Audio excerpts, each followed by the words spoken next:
Hi, എല്ലാവർക്കും സലു കിച്ചണിലേക്ക് സ്വാഗതം. ഞാൻ സമീറ. ഇന്ന് ഞാൻ തയ്യാറാക്കാൻ പോകുന്നത് ഞങ്ങൾ ദുബായിൽ ദേപ്പുട്ടി ചെന്നപ്പോഴേക്ക് അവിടെ സ്റ്റാർട്ടറായിട്ട് തന്ന ഒരു റെസിപ്പിയാണ് എരിപ്പൊരി ചിക്കൻ. ശരിക്ക് എൻ്റെ അത് കഴിച്ചു നോക്കിയിട്ട് ആ ഒരു ടേസ്റ്റ് വെച്ചിട്ടാണ് ഞാൻ ഇന്ന് ഈ ഒരു റെസിപ്പി തയ്യാറാക്കാൻ പോകുന്നത്. ഒരിക്കലും ആ ഒരു റെസിപ്പി ആവത്തില്ല കേട്ടോ, അത് തീർച്ചയാണ്. പക്ഷേ ഞാനിപ്പോൾ തയ്യാറാക്കാൻ പോകുന്നതും നല്ല ഒരു റെസിപ്പി ആയിരിക്കും. അതിനോട് അടുത്തൊക്കെ ഒരു സാമ്യം വരുമായിരിക്കാം കേട്ടോ. എന്തായാലും നിങ്ങൾ എല്ലാവരും ഒന്ന് ട്രൈ ചെയ്ത് നോക്കൂ. നല്ല ഒരു റെസിപ്പി തന്നെയാണ്. ട്രൈ ചെയ്ത് നോക്കിയിട്ട് എൻ്റെ അടുത്ത് റിപ്ലൈ തരണം കേട്ടോ. അപ്പം നമുക്ക് എങ്ങനെയാണ് ഈ സ്റ്റാർട്ടർ തയ്യാറാക്കുന്നതെന്ന് നോക്കാം.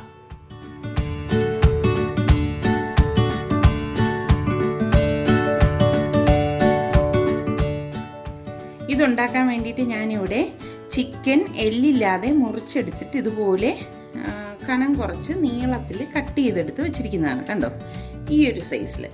എന്നിട്ട് ഞാനിത് നന്നായിട്ട് വാഷ് ചെയ്ത് ഡ്രെയിൻ ചെയ്യാനായിട്ട് ഇവിടെ എടുത്ത് വെച്ചിട്ടുണ്ട്. ഇനി നമുക്കിതിലേക്ക് മസാല മിക്സ് ചെയ്ത് കൊടുക്കാം.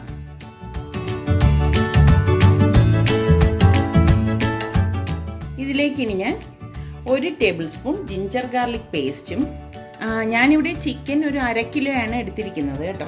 പിന്നെ ഇതിലേക്ക് 1.5 tablespoon Kashmiri red chilli പൗഡറും, നല്ലൊരു കളറും കിട്ടും, അധികം എരിവും ഇതിനുണ്ടാവില്ല. കാരണം ഇനി നമ്മൾ ഇതിലേക്ക് കുറച്ച് ചില്ലി ഫ്ലേക്സും കൂടി ഇടും. അതുകൊണ്ടാണ് 1.5 tablespoon Kashmiri red chilli powder ചേർത്തിരിക്കുന്നത്. 1/2 ടീസ്പൂൺ ഗരം മസാല പൊടിയും 1/2 ടീസ്പൂൺ മല്ലിപ്പൊടിയും കൂടി ഇട്ട് കൊടുക്കണം. ഇതിലേക്ക് നമ്മൾ മഞ്ഞൾപ്പൊടി ചേർക്കത്തില്ല.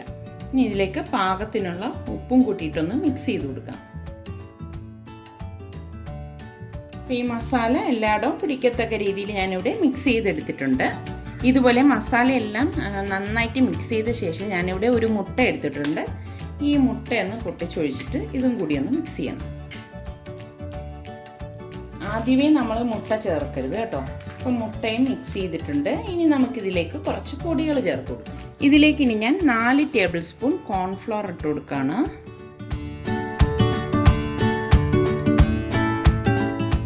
ഇതോടൊപ്പം തന്നെ ഞാനിവിടെ 2 ടേബിൾ സ്പൂൺ അരിപ്പൊടി കൂടി ചേർത്ത് കൊടുക്കും. അരിപ്പൊടി ചേർക്കുന്നത് എന്താണെന്ന് വെച്ചാൽ നല്ല ഒരു ക്രിസ്പിനെസ് കിട്ടാൻ വേണ്ടിയിട്ടാണ്. അരിപ്പൊടി കൂടണ്ട, ഇത്രയും മതിയാവും. വീണ്ടും ഇത് നന്നായിട്ടൊന്ന് മിക്സ് ചെയ്ത് കൊടുക്കാം. ഒട്ടും വെള്ളം ചേർക്കരുത് കേട്ടോ. വെള്ളം ചേർത്ത് കഴിഞ്ഞാൽ ഇത് ശരിയാകത്തില്ല.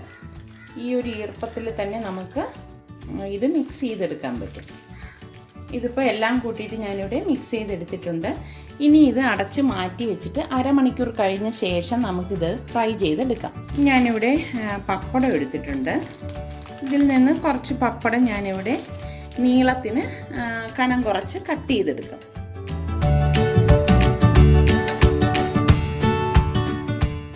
ഇതുപോലെ ഇങ്ങനെ നമ്മൾ ഈ പപ്പടം കട്ട് ചെയ്തെടുക്കുന്നുണ്ട്. ഇത് നമ്മൾ ഇനി എണ്ണയിലിട്ട് ഫ്രൈ ചെയ്തെടുക്കും. ഞാനിവിടെ ഒരു ഇരുമ്പ് ചട്ടി അടുപ്പത്ത് വെച്ചിട്ടുണ്ട്. ഇതിലേക്ക് നമുക്ക് ഫ്രൈ ചെയ്തെടുക്കാൻ പാകത്തിനുള്ള എണ്ണ ഒഴിച്ചു കൊടുക്കാം. എണ്ണ ഇവിടെ നല്ലതുപോലെ ചൂടായിട്ടുണ്ട്. ഇനി നമുക്ക് ഈ കട്ട് ചെയ്ത് വെച്ചിരിക്കുന്ന പപ്പടം ഇതിലേക്കിട്ട് ഫ്രൈ ചെയ്തെടുക്കാം. ആദ്യം തന്നെ നമ്മൾ പപ്പടം ഫ്രൈ ചെയ്തെടുക്കുന്നത് എന്തെന്ന് വെച്ചാൽ, അല്ലെങ്കിൽ ഈ നമ്മൾ ചിക്കൻ വറുത്തിട്ടാകുമ്പോഴേക്ക് ഇതിലേക്ക് മസാലയുടെ ആ ഒരു ഇത് വന്നിട്ട് കളർ ചേഞ്ച് ആവും. അപ്പം അതുകൊണ്ടാണ് ആദ്യം തന്നെ നമ്മൾ പപ്പടം ഫ്രൈ ചെയ്തെടുക്കുന്നത്. ഈ പപ്പടം എടുക്കുന്നതിന് പ്രത്യേകിച്ചൊരു കണക്കൊന്നുമില്ല. നമ്മളിത് ഗാർണിഷ് ചെയ്യാൻ വേണ്ടിയിട്ടാണ് എടുക്കുന്നത്.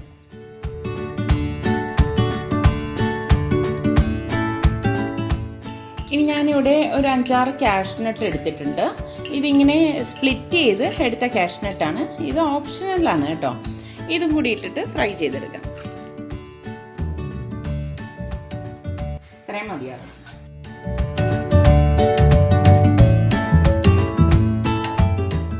അതുപോലെ തന്നെ ഞാനിവിടെ 5-6 വറ്റൽ മുളക് ഇതുപോലെ കട്ട് ചെയ്തെടുത്തിട്ടുണ്ട്. അപ്പോൾ ഇതിനുള്ളിലെ സീഡൊക്കെ കുറച്ച് മാറ്റിയിട്ടാണ് ഞാനിവിടെ എടുത്തിരിക്കുന്നത്. അതും കൂടി ഇട്ട് ഫ്രൈ ചെയ്തെടുക്കണം.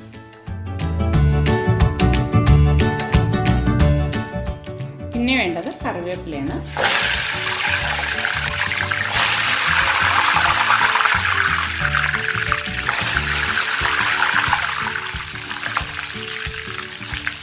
കറിവേപ്പില കളറ് മാറാനൊന്നും നിൽക്കേണ്ട ആവശ്യമില്ല കേട്ടോ. അതിൻ്റെ പച്ച കളറ് നമുക്ക് കിട്ടണം. ഇനി ഇതിലേക്ക് നമുക്ക് 1 ടീസ്പൂൺ പെരിഞ്ജീരകം ഇട്ട് കൊടുക്കാം.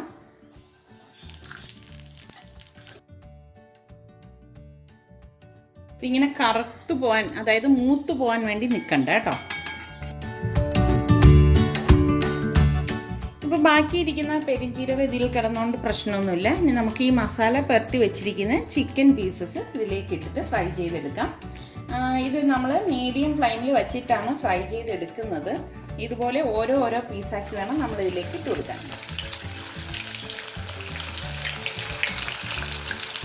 ഒരുമിച്ച് വാരി ഇതിലേക്ക് ഇടരുത് കേട്ടോ.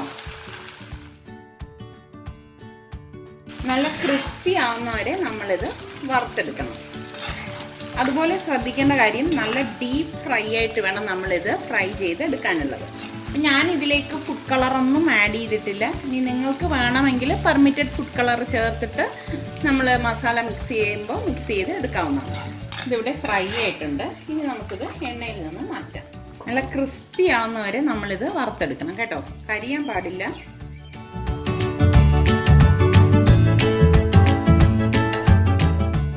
ബാക്കിയിരിക്കുന്ന ചിക്കൻ പീസസ് എല്ലാം നമുക്ക് ഇതുപോലെ തന്നെ ഇട്ട് ഫ്രൈ ചെയ്തെടുക്കാം. ആവശ്യത്തിനുള്ള ചിക്കൻ ഞാനിവിടെ എടുത്ത് വെച്ചിട്ടുണ്ട്. ഇനി നമ്മൾ ആദ്യം ഫ്രൈ ചെയ്ത് വെച്ചിരിക്കുന്ന ഇത് കുറേശ്ശെ ഇതിലേക്ക് ഇട്ടിട്ടൊന്ന് മിക്സ് ചെയ്ത് കൊടുക്കണം. നമുക്ക് ആവശ്യത്തിനുള്ളത് എടുത്തിട്ട് മിക്സ് ചെയ്ത് നമുക്ക് സെർവിങ് ഡിഷിലേക്ക് മാറ്റിയാൽ മതി കേട്ടോ. ഇതിലേക്ക് ഞാൻ ഫ്രൈ ചെയ്തെടുത്ത് വെച്ചിരിക്കുന്ന വറ്റൽമുളക് ഇട്ട് കൊടുക്കുകയാണ്. ഇതോടൊപ്പം തന്നെ കാഷ്നട്ട്, പിന്നെ ഈ കരിവേപ്പിലയും പെരിഞ്ജീരകവും ഇതും കൂടി ഇട്ട് കൊടുക്കാം. കരിവേപ്പില കുറച്ച് കൂടുതൽ ഞാൻ ഇട്ട് കൊടുക്കും. പിന്നെ ഞാൻ എടുത്തിരിക്കുന്നത് ചില്ലി ഫ്ലേക്സ് ആണ്.